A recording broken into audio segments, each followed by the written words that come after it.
Hi, I'm Steve Wylie here at the Enterprise 2.0 conference, and I'm joined by Kevin Jones, who's a consultant with NASA of all places. Kevin, thanks for being here, and great job with the keynote that you just wrapped up. Thank you. I wonder if you could give us, our audience, a little bit of a snapshot of what you covered today. Sure. I talked a lot about how there are three types of failures. There's intrinsic failure, which is the kind of failure that we want. It's the kind of failure that happens all the time that we need to almost embrace, really. There's also catastrophic failure, which is like it sounds, harmful in some way. And then there's pandemic failure, the kind that happens that we don't do anything about, and that just runs rampant. And so what we want to do is nurture the intrinsic type of failure, because the more we fail intrinsically, the more we can learn. Not that we're looking for failure at the same time, but when it does happen, we need to allow it to happen. And the more we can learn, the more we can be innovative and progress. And so really overall, within Enterprise 2.0, there's going to be a lot of failures. Because we're dealing with humans, and humans are kind of freaky sometimes. So we just need to move on. It's an unusual premise for your talk, and I think it was obviously very well received by the audience here, but the idea that we need to understand how to fail so that we can grow as individuals as well as an organization.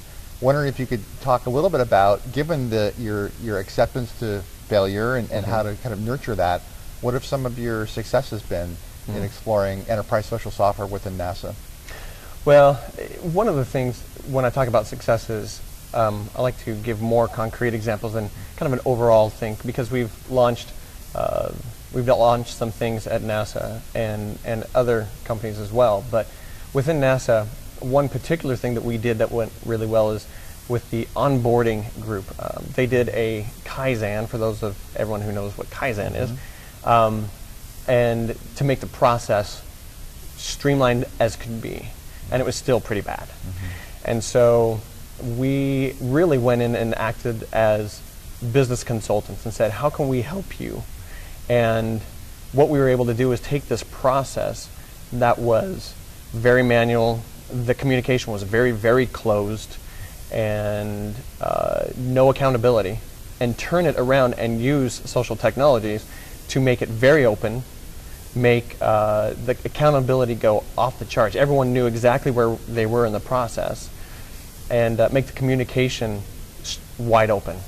And so no longer do they need to be confused on what's going on in the process. They know exactly what's happening. And from that, we were able to get rid of meetings, get rid of emails that were coming through, and phone calls of where the heck is so-and-so coming on board.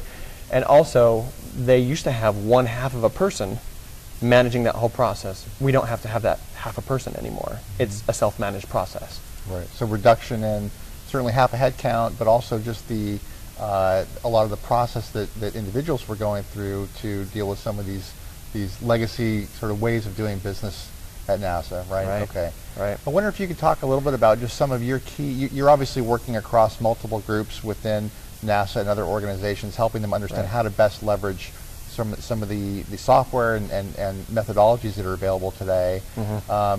I wonder if you could talk a little bit about some best practices for companies. What are some of the key takeaways that you offer these enterprises as they begin to look at how to leverage enterprise social in their own business? Good.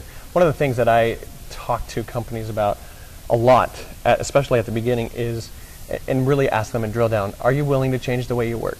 Because this is it can be a completely different way of working, getting the same thing done and being much more effective, but you have to be willing from really all levels. And I think a lot of the employees are ready, and even some executives sometimes, but a lot of people just say, yes, I am, but don't really realize that I have to actually change the way I work. Right. And that's a difficult thing to do. And so if one of the things that I really talk about is, can you do that within your culture? And we kind of evaluate that.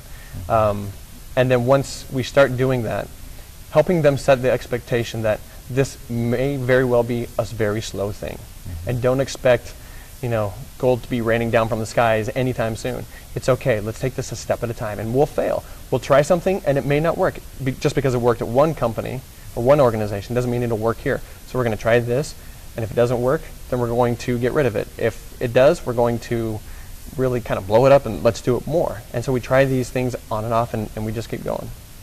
Great. So that's a good place for us to end. Kevin Jones, okay to be a failure, okay to be a success. Thanks for joining us today. Thank you. And great job with your talk today. Thanks.